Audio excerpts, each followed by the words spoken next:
Progress बहुत बड़ी चीज है साहब। ये तो ऐसा लग रहा है किसी ने आपके लिए ही एकदम ये टाइटल लिख करके दिया हो। Don't focus on the pain, focus on the gain. यहां ये होना चाहिए था, है ना? लेकिन ये प्रोसेस की बात कर रहा है, प्रोग्रेस की बात कर रहा है। वास्तविकता भी है, हम में जितने भी साथी हैं वो नित्य इस क्लास को पढ़ने के लिए कुछ ना कुछ तो पेन सहन कर ही रहे हैं। अब उस पेन को सहन करते करते इतना तो सभी को समझ में आ गया है कि पेन के बाद में जो लिटिल बिट गेन होता है वो थोड़ा अच्छा बढ़िया सी फीलिंग देती है। साथियों, एक चीज जरूर जान के आप जीवन में गांठ लगा लीजिएगा कि विदाउट पेन नो गेन। जब तक आप अपने कंफर्ट जोन से बाहर नहीं निकलेंगे, आप अपनी लाइफ में कुछ भी गेन करने की स्थिति में नहीं पहुंचेंगे। अब आप में से कुछ विद्यार्थियों का ऐसा लगेगा कि पेन का मतलब क्या एक टांग पर खड़े होकर पढ़ने से है, या फिर कभी ना सोने से है, अपनी नींद को पूरी तरह परेशान करने से है। जी नहीं, पेन हमेशा शारीरिक नहीं होते।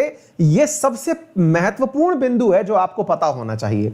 हम में से अधिकांश लोग समझते हैं कि सर ने कहा है कि नो पेन नो गेन, इसका मतलब है कि चलिए शरीर को कष्ट देते हैं, हम जो है रात भर सोएंगे नहीं, आंखों को जलन मचने देंगे, हम लोग जो है वो मतलब बैठेंगे ही नहीं या फिर लेटेंगे ही नहीं। ये तमाम प्रकार की चीजें। कष्ट केवल एक नहीं होता, कष्ट कई प्रकार के होते हैं। जैसे आप में से बहुत सारे विद्यार्थी ऐसे होंगे पढ़ने वाले जो बहुत लंबे समय से किसी शादी में नहीं गए होंगे। आप में से बहुत सारे विद्यार्थी ऐसे होंगे जिन्होंने लंबे समय से कोई फिल्म नहीं देखी होगी।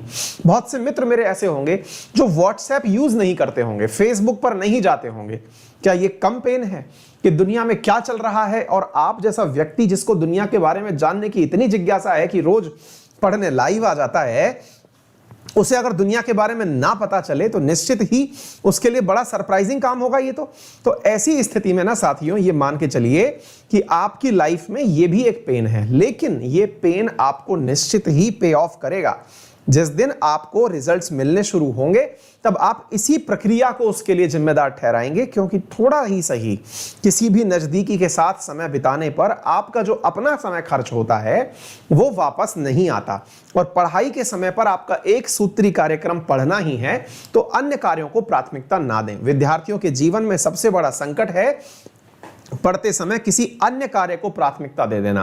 वो पढ़ते तो हैं लेकिन उसे सेकेंडरी कार्य समझ के कि जब कुछ नहीं है तो चलो पढ़ लेते हैं, जब कुछ है तो चलिए वो कर लेते हैं। किसी दोस्त ने कहा कि हमारे साथ मार्केट चल चलो, तो बोले चलते हैं, पढ़ाई ही तो है बाद में कर लेंगे, जब आएंगे तब कर लेंगे। जी नहीं, विद्यार्थी जीवन में आपके पास एक ही काम है जो प्राइमरी है, जिसका नाम है पढ़ाई।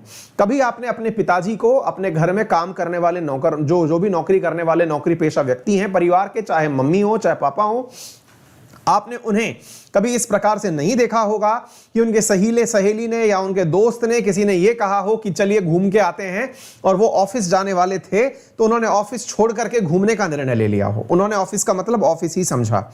मैं आप लोगों के लिए क्लासेस लेने के लिए एनी टाइम यहां उपस्थित रहता हूं। मेरे भी निजी जीवन में बहुत सारी चीजें चल रही होती हैं, मुझे भी बहुत सारे कार्य करने होते हैं, यानी वर्क इज वर्कशिप। विद्यार्थी को भी यही मानना चाहिए कि उसका वर्क पढ़ाई है और उस पढ़ाई के सामने उसे किसी और चीज को प्राथमिकता नहीं देनी है। बाकी मर्जी